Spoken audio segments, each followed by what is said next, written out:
টক্সিক্স link এটি জাতীয় পৰিৱেশ NGO আৰু প্ৰদূষণ নিয়ন্ত্ৰণ পৰিষদ অসমৰ যুটীয়া উদ্যোগত আজি গুৱাহাটীত অৱস্থিত হোটেল গেটৱেত এখন শব্দ আৰু প্ৰদূষণ লগতে জাবৰৰ চাফাই অভিযানৰ এখন কৰ্মশালা আয়োজন কৰে। গতিকে জাবৰ আৰু শব্দৰ প্ৰদূষণক কিভাৱে নিয়ন্ত্ৰণ কৰিব পাৰি এই লৈ আজিৰ এই কৰ্মশালাত বিশেষভাৱে বিশিষ্ট বিষয়াবৰ্গই আলোচনা চক্ৰ অনুষ্ঠান কৰা হয়।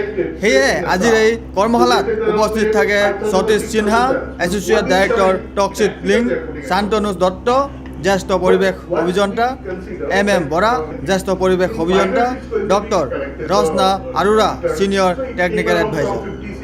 গতিকে আজি বিশেষভাৱে টক্সিক লিংক আৰু প্ৰদূষণ নিয়ন্ত্ৰণ পৰিষদে একেলগে এই সকলো ৱেষ্ট আৰু শব্দ প্ৰদূষণক ন্যায় সম্বন্ধ আৰু সাধনাভাৱে পৰিষ্কাৰ কৰাৰ কাৰণে ঐক্যবদ্ধ হৈ কাম কৰিব বুলি এই কৰ্মশালাত আলোচনা মৰ্মে সিদ্ধান্ত লয়। Video' journalist Sushanta Das, Sentinel News, Guwahati.